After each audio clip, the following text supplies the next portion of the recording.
Hello and good evening for a very big night in politics in North Carolina and across the country. A special night, a special edition of Capitol Tonight. We are coming to you live from the Time Warner Cable Newsroom. I am Tim Boyum, host of Capitol Tonight. The first presidential debate between Hillary Clinton and Donald Trump taking place about an hour from now at Hofstra University in New York. Lester Holt, the anchor of NBC Nightly News, will be hosting that debate. It's going to be separated into about 6 sections over 90 minutes. No commercials. 2-minute answers. There can be some back and forth. There'll be follow-ups by Lester Holt as well. 3 topics tonight: America's direction, achieving prosperity, and securing America. We have full coverage over the next hour here in North Carolina and how this debate could impact the race in North Carolina. Loretta Beniti will have a focus group at Meredith College talking to Republicans and Democrats, Libertarians as well, getting their thoughts before and after the debate tonight. We also have some surrogates and analysts in studio with us here tonight. Renee Elmers, a congresswoman from the 2nd District here in North Carolina and a Republican and a Donald Trump supporter. Floyd McKissick, a state senator from Durham. State Senator Dan Blue from Wake County, and a supporter of Hillary Clinton. And Chad Adams, host of the Chad Adams Show across many areas in North Carolina. Right, Chad?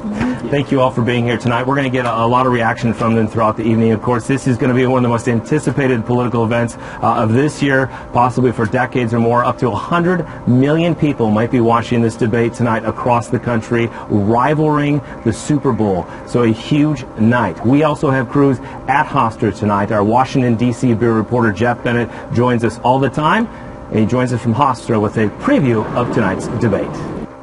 Thank you very much. We're going to get some analysis now. Let's start with Dr. Roy Schwartzman, a professor of political communication, debate expert as well. What should we be looking for tonight, Dr. Schwartzman? Well, I think on Hillary Clinton's side, really, so far she is a campaign in search of a narrative. It's very unclear what the campaign's focus is and what her core identity is. Right now, pretty much her controlling narrative is "I'm not Donald Trump." And honestly, that's really not enough to get people highly motivated to support her.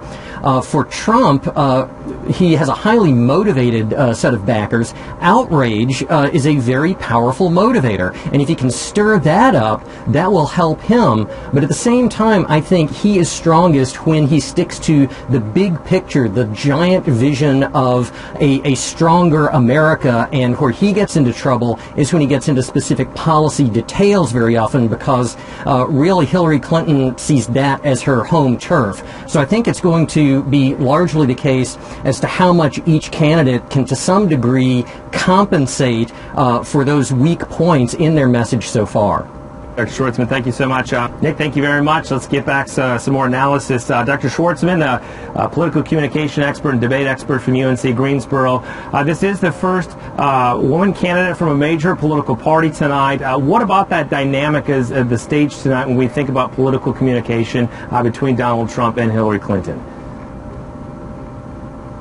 Well, I think really a big part of this dynamic is for each candidate to show, first of all, that they can fill some of the gaps in their campaign so far. That Hillary has to plug the credibility hole in her campaign big time. She's had a lot of time to do that, but that still seems to be nagging her. The other thing is to try to have some alternative to the what Trump is going to be very aggressive on, probably, which is her status as a Washington insider and someone who is part of the problem. So that's a big part of the dynamic. Who is going to come across as being symptomatic of the problems in the country versus who's going to be symptomatic of the solutions. And to that extent, I think both candidates have to do something more than just go after each other personally and make it about something larger than themselves. All right, Dr. Schwartzman, let's start with you briefly here. What do you think about that, the role of a moderator in a debate and fact-checking? Well, it's not the easiest thing in the world. First of all, almost no moderator can accurately fact-check in real time. The second thing is, what do we mean by fact-checking? Most of these issues are not simply true or false.